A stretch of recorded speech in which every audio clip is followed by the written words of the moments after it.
విద్యాలయాల్లో విద్యార్థులకు ప్రజాస్వామ్యాన్ని చేసేటువంటి ఉత్తర్వులను విద్యాశాఖ కమిషనర్ కానీ ఇంటర్మీడియట్ కమిషనర్ కానీ విడుదల చేశారు.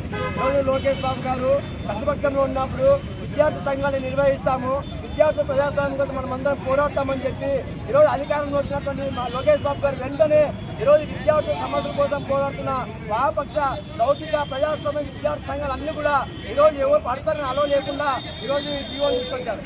జీవోల వల్ల ఈరోజు జాతీయోద్యమంలో కూడా గాంధీ గారు కూడా విద్యాలయాల నుంచే స్వాతంత్రోద్యమం మొదలైంది. మరి ఈరోజు ప్రజాస్వామ్య దేశము రేపు ఆగస్టు 15వ తేదీ వస్తుంది.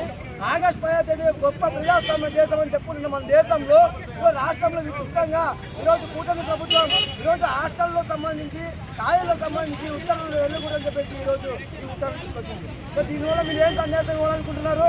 ఈరోజు విద్యార్థుల సమస్యలు ఏం పట్టనట్టుగా ఈరోజు కార్పొరేట్ విద్యా సంస్థలు ఫీజులు లక్షల కోట్ల రూపాయలు దోపిడీ జరుగుతుంది.